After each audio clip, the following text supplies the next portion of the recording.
আর 1.5 বছর বাদে কর্ণাটক বিধানসভার ভোট। তার আগেই কর্ণাটকে কুর্সি বদল হয়ে গেল। 3.5 বছর রাজ্য সামলানোর পর উপমুখ্যমন্ত্রী ডিকে শিবকুমারকে গদি ছাড়লেন প্রবীণ রাজনীতিক সিদ্দারামাইয়া।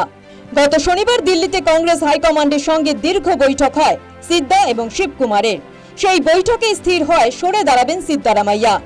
বৃহস্পতিবার নিজের বাড়িতে মন্ত্রিসভার সদস্যদের সঙ্গে জলখাবার বৈঠক করেন কর্ণাটকের মুখ্যমন্ত্রী। সেখানেই তিনি পদত্যাগের কথা জানান।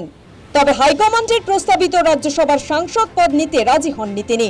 সাংবাদিক বৈঠকে জানিয়েছেন রাজ্যের রাজনীতিতেই মনোনিবেশ করতে চান তিনি। একই সঙ্গে কংগ্রেস হাইকমান্ডকে ধন্যবাদও জানিয়েছেন প্রবীণ এই নেতা। 2018 সালে কর্ণাটক বিধানসভার ভোট। সিদ্দারামাইয়ার বিরুদ্ধে কর্ণাটকে ক্ষোভ দানা বাঁধছিল। এবার মুখ্যমন্ত্রীর মুখের বদল হলো। ডিকে শিবকুমারই পরবর্তী মুখ্যমন্ত্রী হচ্ছেন। কর্ণাটক রাজনীতির চাণক্য কি কংগ্রেসকে 2028 সালের বৈতরণী পার করাতে পারবেন? News time.